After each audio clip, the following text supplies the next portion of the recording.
하 교수님이 좀 소개 좀 해주세요. 이 리트머스지. 두 저자가 어떤 기준을 제시했는지. 이 상당히 이제 우리나라의 여러 정치인들을 머리에 이렇게 넣어놓고 궁금해. 상상하면 재밌을 것 같아요. 이걸 한번 보죠, 그러면. 같이. 그 32페이지에 나와 있는 이제 전제주의 행동을 가리키는 네 가지 주요 신호라고 되어 있어서 이제 네 가지로 이제 구분을 했는데요.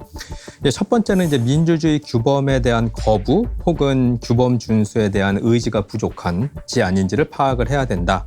그래서 이제 몇 가지 질문들이 있는데 뭐 한 두 가지만 이야기하자면 이제 뭐 헌법을 부정하거나 이를 위반한 뜻을 드러낸 적이 있냐. 그러니까 말이랑 행동을 잘 보라는 거죠.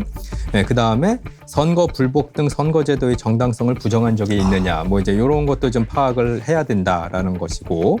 그다음에 이제 두 번째 신호는 이제 정치 경쟁자에 대한 부정. 그러니까 이제 상대방 정치인 혹은 이제 자기랑 다른 정당에 소속되어 있는 정치인에 대한 태도인데요.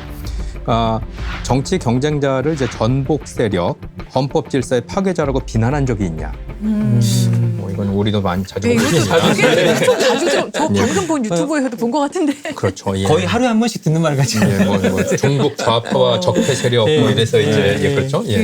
있고 그다음에 정치 경쟁자가 국가 안보나 국민의 삶에 위협을 주고 있다고 주장한 적이 있냐. 이것도 이제 우리는 뭐 흔히 보고 있습니다.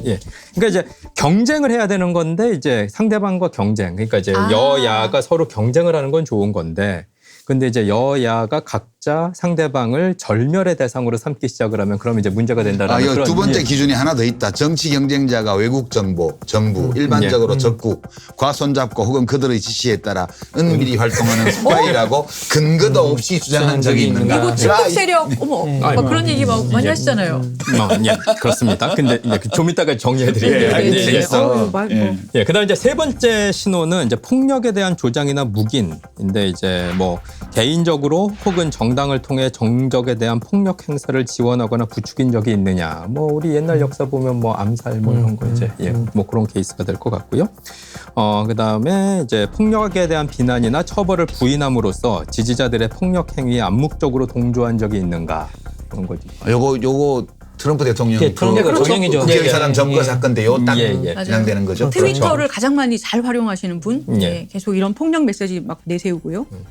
그다음에 이제 마지막 신호가 언론 및 정치 경쟁자의 기본권을 억압하려는 성향이라고 되어 있고요.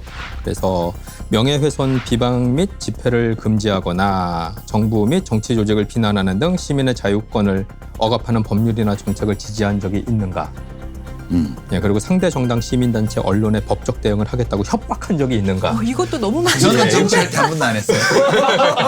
근데 이제 제가 이제 강조하고 싶은 바는 이게 이제 리트머스 테스트긴 한데 사실 이제 이게 그 네 가지 신호라고 되어 있는 게 뭐 이 중에 하나라도 신호가 나오면 조심을 해야 되겠지만 사실 정말 영입해서는 안 되고 고려를 해서는 안 되는 대상은 이 네 가지 조건을 전부 다 만족하는 사람. 그렇죠. 다 모두. 그렇죠.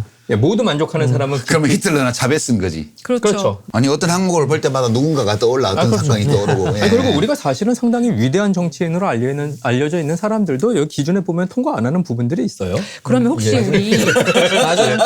있습니다. 뭐 링컨 대통령 같은 경우 시민의 자유권을 남북 전쟁 때 억압했거든요. 그렇죠. 전쟁하고 있는데 억압 안 할 수 없잖아요. 모든 자유롭게 이야기하게 하는 거는 곤란하니까. 근데 이게 일본 같은 경우는 이게 트럼프를 진짜 해당 안 하는 게 거의 없을 정도거든요.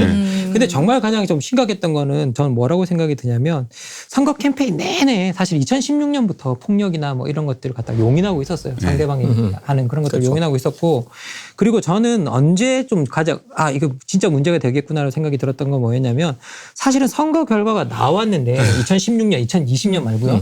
선거 결과가 나왔는데 자기가 이겼는데도 불구하고 부정선거라고.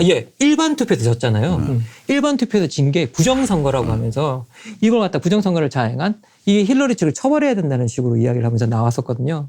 저는 그거 보면서 이건 미국의 전통에서 가장 중요한 선거가 끝나고 난 다음에 서로가 승복하고 아름답게 권력을 승계하는 어떤 그런 것들이 있는데 그런 것들이 사실 국민들한테 이게 어떻게 보면 신뢰감을 심어주는 아주 중요한 행위 중에 하나인데 그런 것들을 완전히 거부하면서 정치적 경쟁자 자체의 존재를 거부하는 듯한 그런 느낌이 들었었어요. 그래서 이런 부분은 상당히 심각한 부분인 것 같아요. 특히 선거 결과에 불복하는 것 이런 것들은 그리고 그 선거 결과를 부정선거라고 이야기하면서 그거 불복하는 건 상당히 그 징조가 보이는 극단주의적 성향의 징조가 보이는 대표적인 사례인 것 같아요.